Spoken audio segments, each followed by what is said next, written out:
Hello, everyone, and welcome to the Jeffrey Epstein Show. I'm your host, Bobbycapucci, and this is Daily Drop number 335.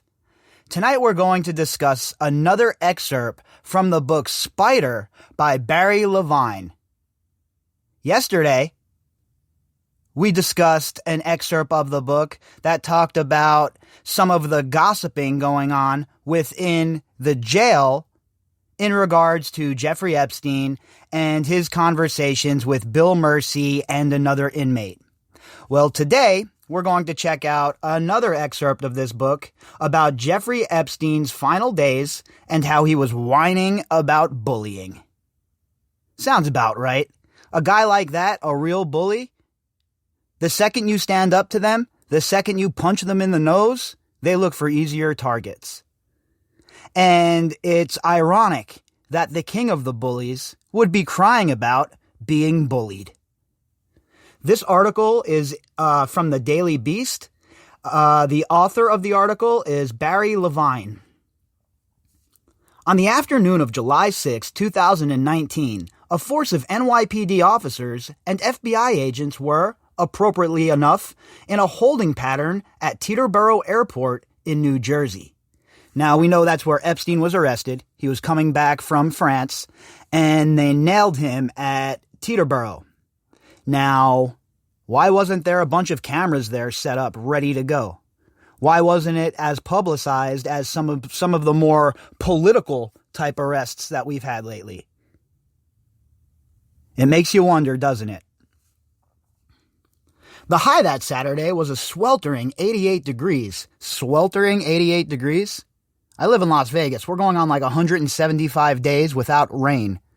I got your sweltering right here, 115 damn degrees. That's sweltering. Skies were overcast and the humidity made the tarmac feel even hotter. A few of the federal agents and New York City detectives were wearing suits and ties. Others perspired in their navy blue windbreakers, known as raid jackets stamped with the yellow letters FBI. That's the worst possible thing you could imagine waiting for you or kicking in your door. Dudes wearing them blue jackets with those 3 letters on it? Yeah, I'll pass on all of that. As the airport's ground crew looked on, the small army of law enforcement, close to 50 in all, assembled near Hangar 1, an area adjacent to a U.S. Customs and Border Protection office. They were awaiting the arrival of Jeffrey Epstein. You know, it's great and all that he got arrested when he did, but still, I can't get the taste out of my mouth of all of the decades, of all of the years that this man was able to operate and nobody stepped up to do a thing. And then when they do arrest him, there's no fanfare? We don't have a reporter embedded. We don't have pictures. We don't have none of that stuff. The arrest team had been poised for this moment ever since word came down earlier that Epstein had boarded his Gulfstream G550, tail number N212JE in Paris.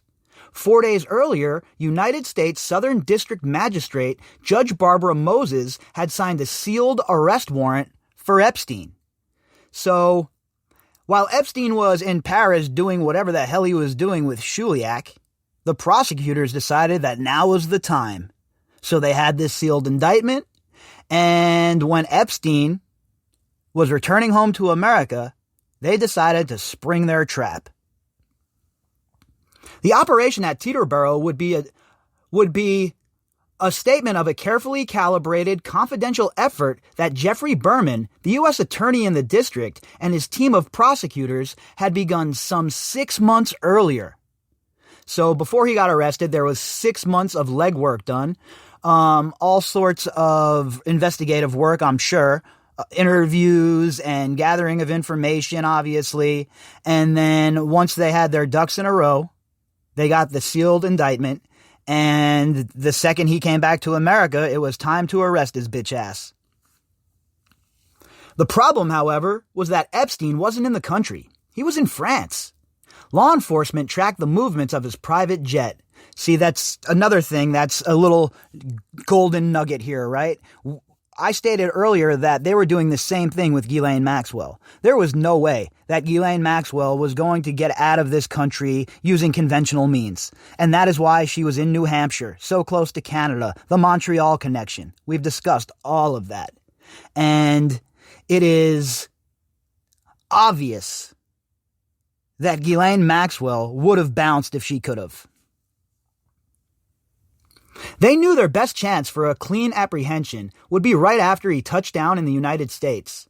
Trying to arrest someone like Epstein in one of his palatial homes presented challenges and dangers that the FBI and NYPD were keen to avoid. What? He has armed guards? He has guys with machine guns hanging out in machine gun nests in front of his house?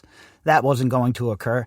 I get it, why you want to pick him up at the airport, but there should have been, at the same time that he was picked up, every one of his properties should have been raided. And we know that Zorro Ranch wasn't. So the second he got picked up, what did his associates do with any documentation at Zorro Ranch? I'm guessing they destroyed it. So that's just a big slap in the face to the survivors, everyone who was abused in New Mexico, and justice itself.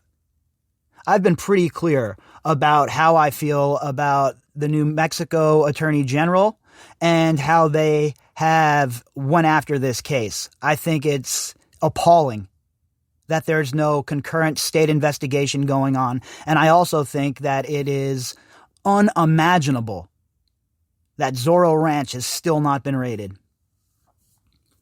Epstein had taken off from Paris 4 other times that year. His last flight in April took him from the French capital to Rabat, Morocco for a 9-hour visit.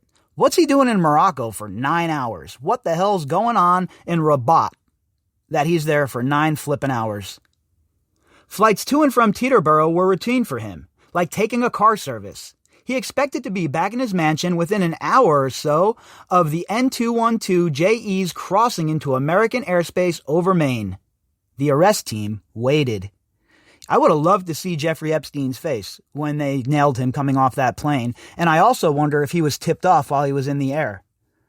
You would think that if he was, he might have had the pilot skirt and head back to where he was going, but I really don't know how all of that would work, right? Would the government scramble F-16s at that point? I have no idea, but I would have loved to see this guy's face when he got off that airplane and there was an army of federal agents and NYPD officers waiting to greet him. That would have been joyful. The police officers and federal agents who made up the arrest force at Teterboro had arrested hundreds of violent felons among them. Only seasoned officers and agents with impeccable service records were handpicked for task force work. Well, that's good to know, right? Some impeccable, recorded agents on the case.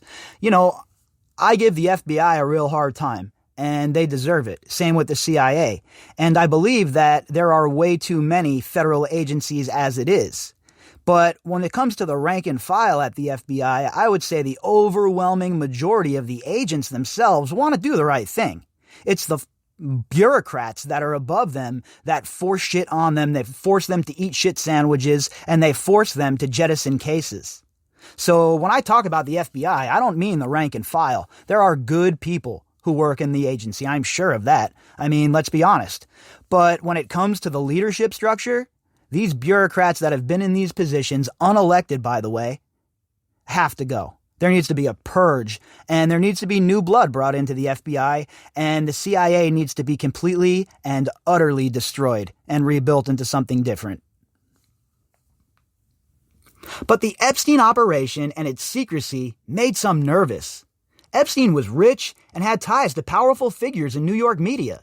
A source close to the investigation said lawmen feared that someone would give the financier, pedophile, a heads up. Yeah, well, that could have played into them not having the media there.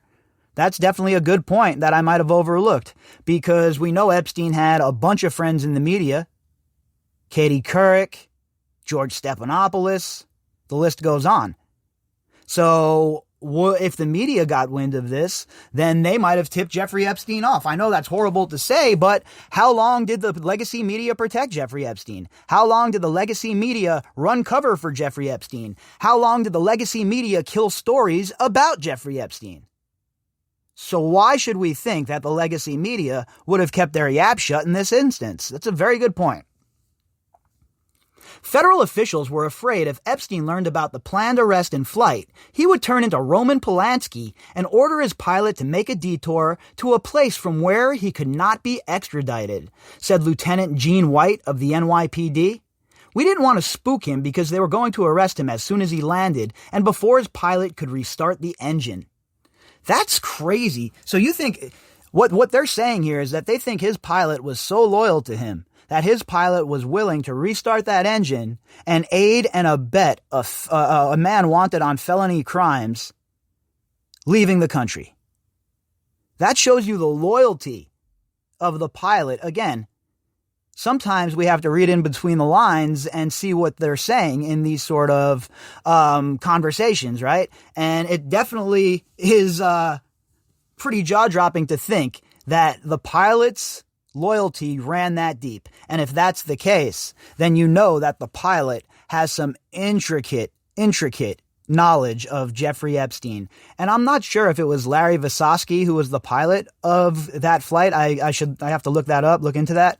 But I'm guessing it was. And Larry Visosky obviously is super loyal to Jeffrey Epstein. The precautions turned out to be unnecessary. As Epstein's aircraft taxied to a stop on the tarmac, it was met by sedans and SUVs with lights and sirens blaring. NYPD detectives and FBI agents swarmed the aircraft. They wore their blue windbreaker raid jackets. Their sidearms were out. Epstein offered no resistance as he was placed in cuffs. It was 5:30 p.m. Well, yeah, why would he offer resistance? He figures he's going to go, he'll get, into the court, they'll check him in, and then he'll be out that same day. That's what he thought. He thought that his contacts were still going to protect him. What he didn't know was that he was already burned as an asset. The second he was arrested the second time, his handlers burned him and got rid of all evidence that connected themselves. That I am sure of. That's what happens in these sorts of operations. What, you think intelligence runs assets and then they keep information hanging around that can tie them to that asset? Hell no, not in Black Ops like this. Hell no.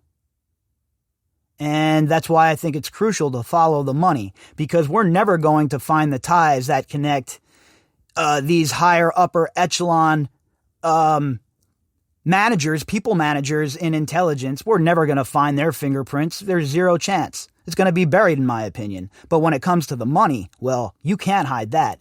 And that is why I am so adamant about following the money in this case and tying all of these scumbags together financially. No one else on the plane was taken into custody. Some media reports indicated that the 30-year-old Karina Shuliak, a Belarusian emigre and dentist who was one of Epstein's latest romantic interests and a woman with whom he had grown closer of late, had been vacationing with Epstein at his Paris apartment and that she had been on his jet when Epstein was arrested. Law enforcement sources familiar with Epstein's apprehension, however, dispute this, insisting Shuliak was not on the arriving flight. Well, again, another little gem, right? Another little nugget. And of course, we have to make sure that we're doing our legwork to find out what's what. But in this new book that Barry Levine, however you want to pronounce his last name, has just dropped, he's offering a different perspective here. Some stuff that, fills in a couple of the cracks, perhaps. And again, it's all about context, right? The more we know, the better off we are. After clearing U.S. Customs, Epstein was turned over to the custody of the U.S. Marshal Service and driven some 10 miles south to the Metropolitan Correctional Center in Lower Manhattan, a federal jail known as the MCC, where prisoners charged with federal crimes are detained while awaiting arraignment or trial. And we know the MCC is a pretty notorious place. I mean, El Chapo was there, etc., etc. Epstein had grown up in modest surroundings, but he never experienced conditions like those in the MCC. For a man who had long since grown accustomed to a pampered life, landing in the MCC was a rude awakening, far harsher than anything he'd experienced years earlier in the county lockup in Florida. It was a long time coming. This dude should have been dropped in a federal cell a long time ago and chemically castrated. The whole entire farce of his first so-called arrest is ridiculous, all right? I don't even want to call it an arrest. He had sleepovers, glorified sleepovers in a whole wing of the Palm Beach lockup. You want to talk about a stark difference? A federal jail cell. And if anybody has ever deserved to lose their freedom, it's this scumbag here. Robert Boyce had retired from his job as the NYPD's chief of detectives in April 2018 after a 35 career with the department. Even though Boyce was no longer the department's top detective, his gregarious nature and close relationship with top brass within New York's law enforcement community made him an inviting go-between for someone hoping to assist the beleaguered financier, pedophile, without so much as leaving a fingerprint. Wow, that's crazy. The connections that Jeffrey Epstein had, all of the people that he was involved with, and all of these people like Boyce who worked on his behalf to try and get him free, it's mind-blowing to me. Why would anybody associate with this dirt scumbag?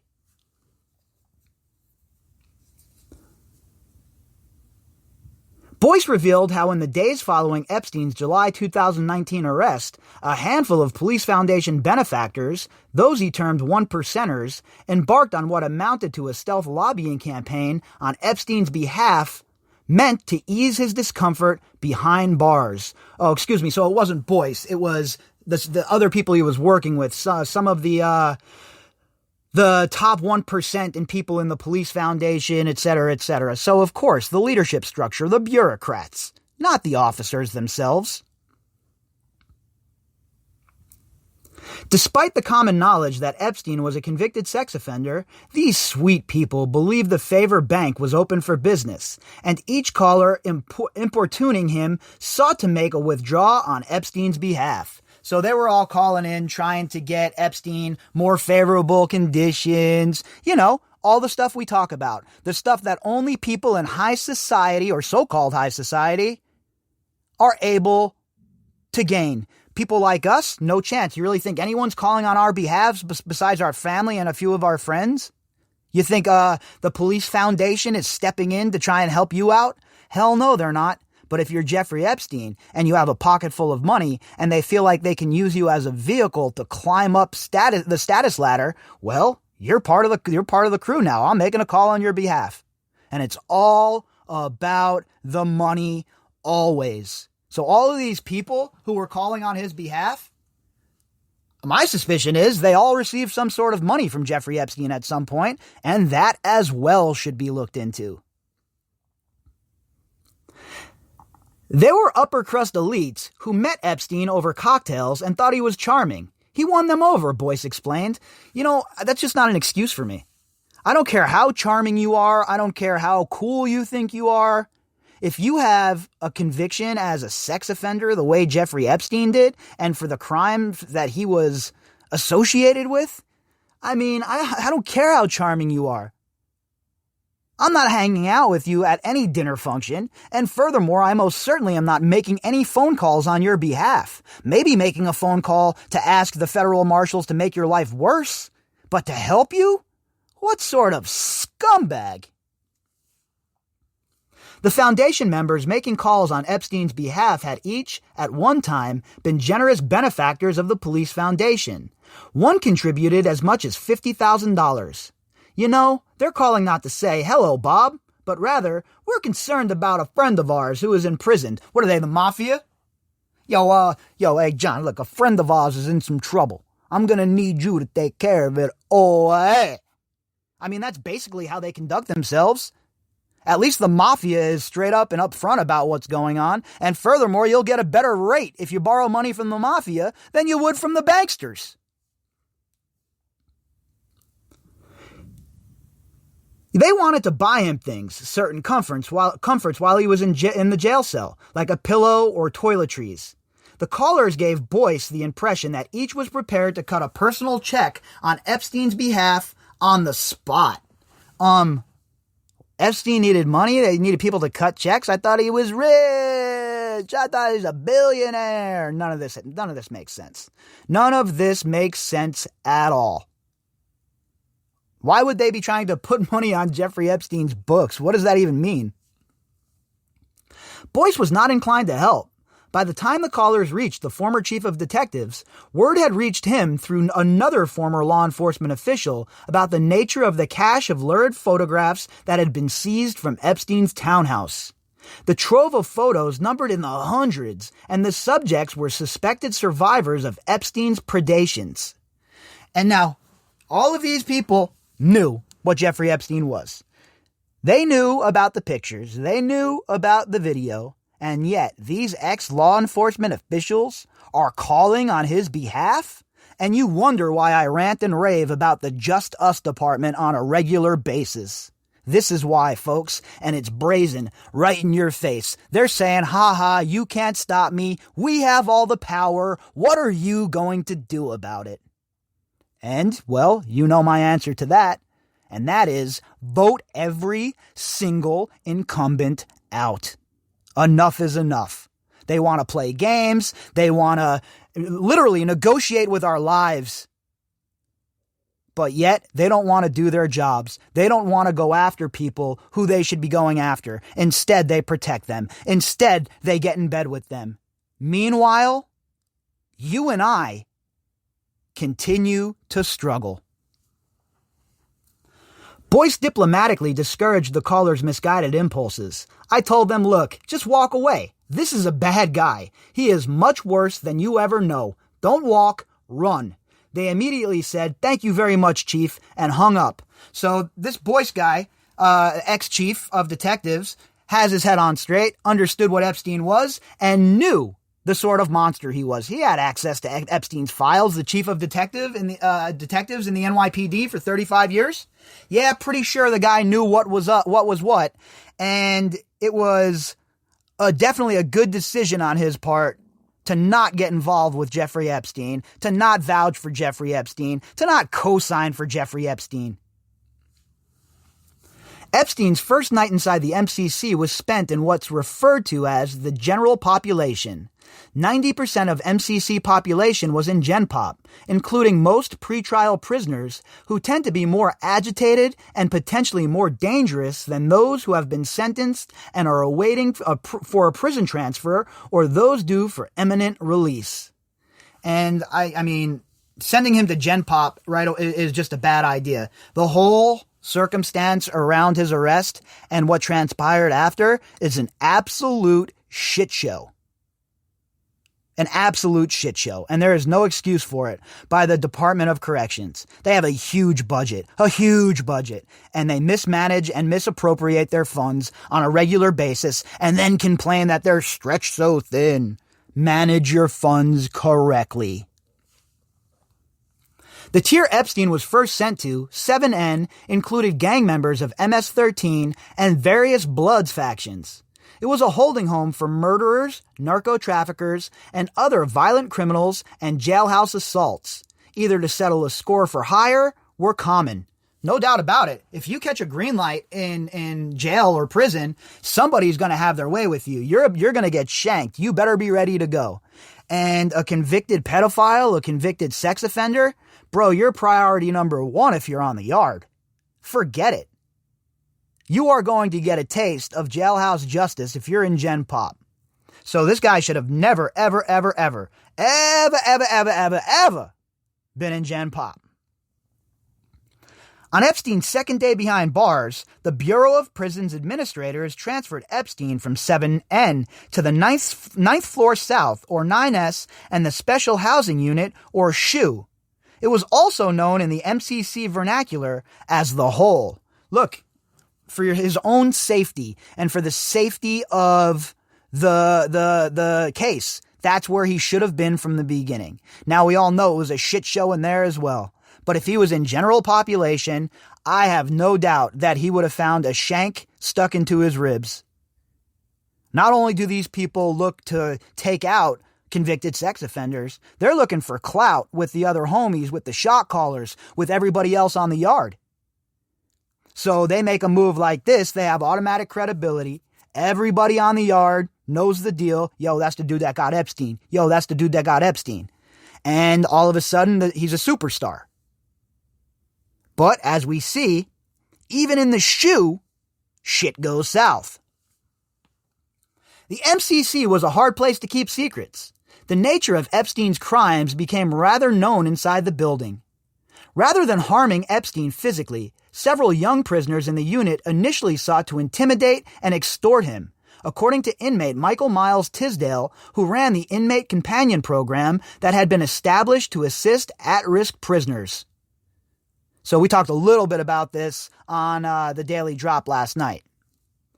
He was run out, Tisdale explained, meaning Epstein was ostracized from other prisoners in the housing unit. That's the first step. First, you're isolated. Go sit at that table by yourself, chomo. And that's what they call child molesters in prison, chomos. So first, you're ostracized. Go sit at that table. Stay the F away from us. We don't want your taint on us. You're disgusting. You're blah, blah, blah, etc., etc. And that's how it all begins.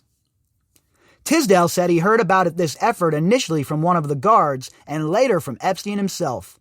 Other inmates tried to extort him. They tried to control him by selling him commissary items like snacks, sodas, and certain meals for way above what they're supposed to be sold for. Yeah, they saw somebody to exploit, a piggy bank, somebody that could not defend themselves. And guess what? I have no sympathy for this bitch ass.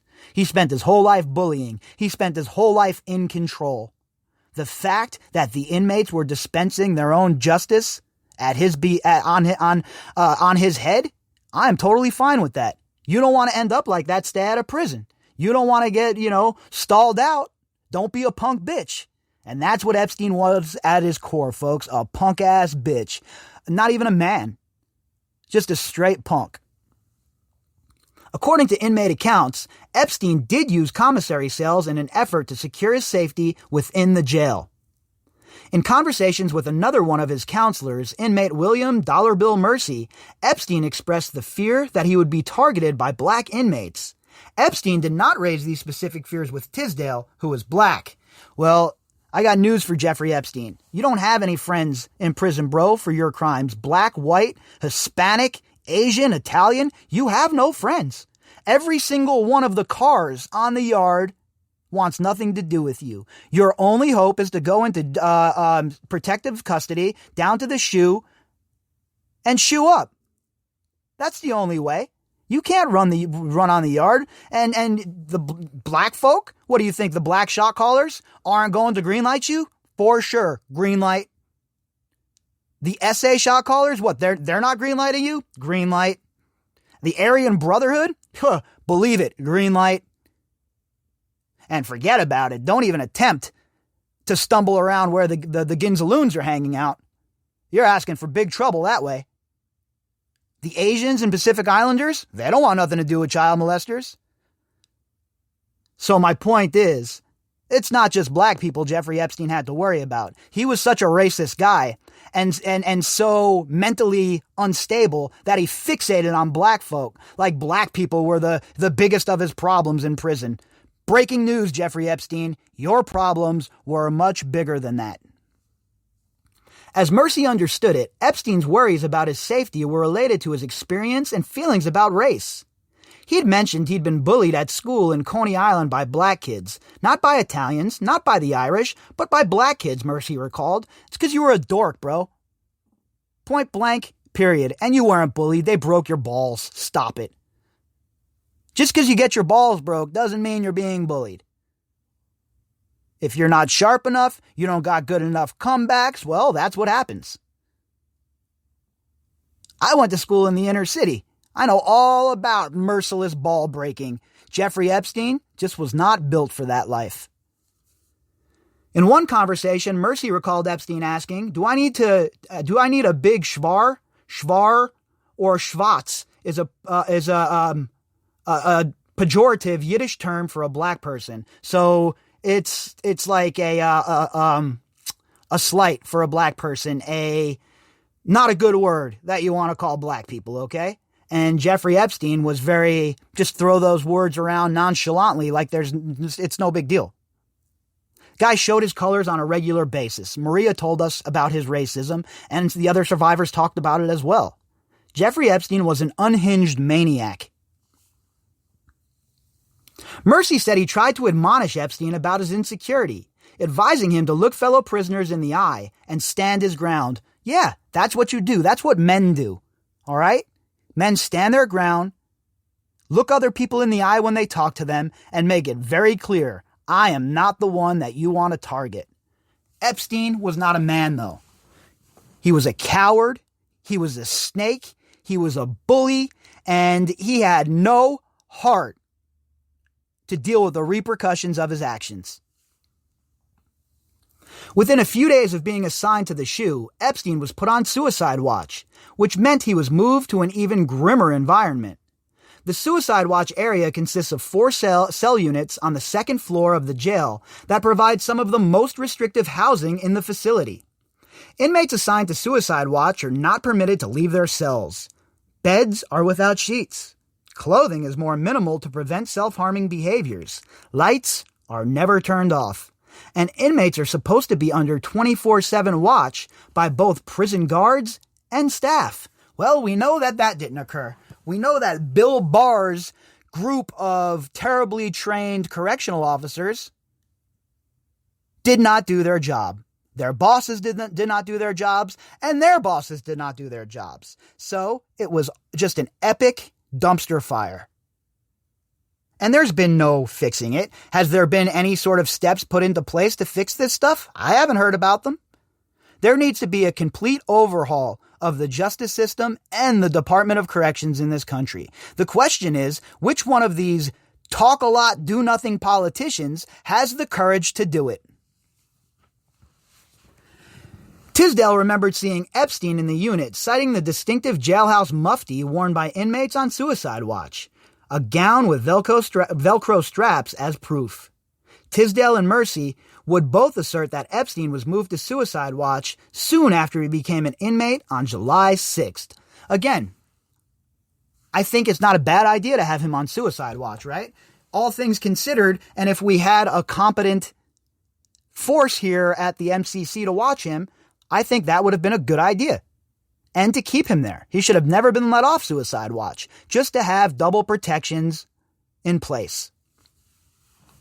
They would not move him from the SHU to suicide watch unless he indicated to a prison psychologist or someone that he felt a desire to kill himself, Mercy said. You don't go there unless you express intent to hang up.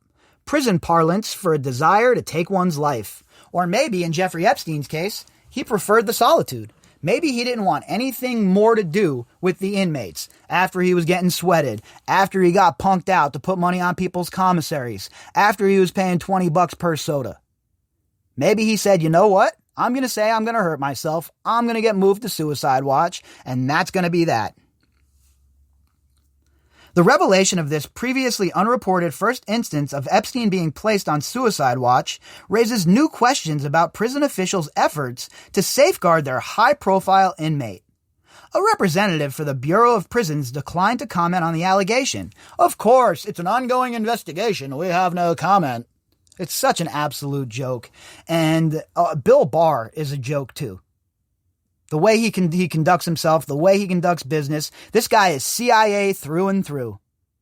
Not a trustworthy individual, and like I always say, he's like the Wade Phillips of bureaucrats. How many times are we going to drag this guy back in, retread him, and have him as the guy in charge? I am so tired of that. You mean to tell me in this country that there's not a better person to be Attorney General of the United States, a person with more integrity, a person who really wants to see justice?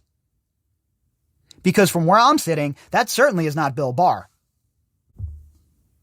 After several days spent on suicide watch, Epstein was transferred back to the SHU, where all seemed okay until the morning of July 23rd. 5 days after his request to be remanded to house arrest was denied by a federal judge on July 18th, Epstein was found on the floor of his cell, semi-conscious in the fetal position with marks on his neck. Epstein's cellmate, Nicholas Tartaglione, a muscle-bound former police officer accused of a drug-related quadruple homicide, summoned guards by yelling, Tartaglione denied any complicity in the incident. Again, I don't believe that one bit. I believe that Tartaglione did attack him. I believe that Tartaglione was sending a message.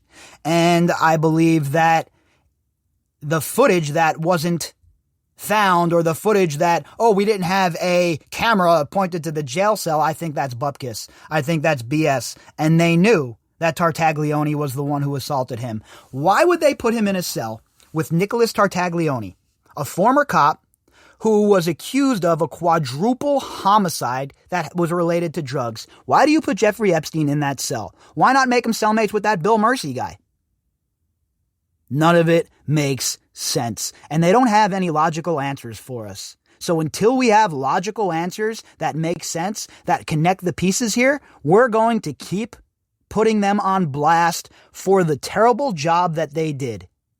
I cannot wait for the day that Bill Barr is no longer the Attorney General. The guy is an absolute disaster.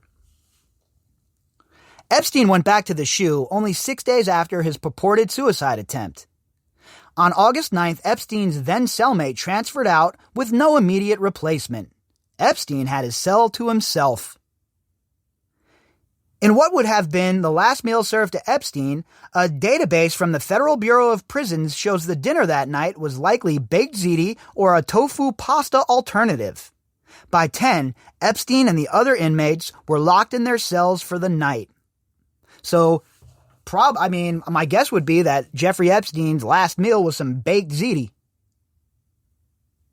Unless he's eating some tofu alternative, and I never heard anything about him eating like that, but quite possible.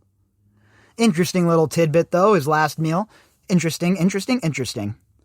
By morning, he would be dead. So, there you have it, folks. Another excerpt from the book Spider by Barry Levine. I don't know how you pronounce his last name, one way or the other. Either way, this is just more information for us to go through. I've started this audiobook today. I have I'm a little bit into it, not very far. I've been in the studio all morning since 5 a.m. working on, obviously, this show and working on the first episode of the new podcast that will be premiering on October 30th. So definitely have that to look forward to as well. But as far as this book, Spider, it sure looks that it is pretty comprehensive. And it definitely looks like it's been well researched, well thought out, and it seems to have some nuggets of good information. So I'll continue to read it. I'll continue to keep my eye on articles breaking about it, and we'll continue to talk about it.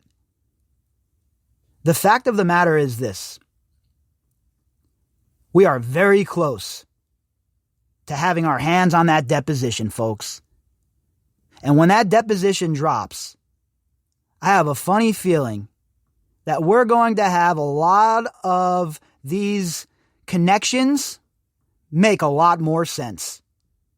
If you'd like to contact me, you can do that at bobbycapucci@protonmail.com. That's BOBBYCAPUCCI @protonmail.com.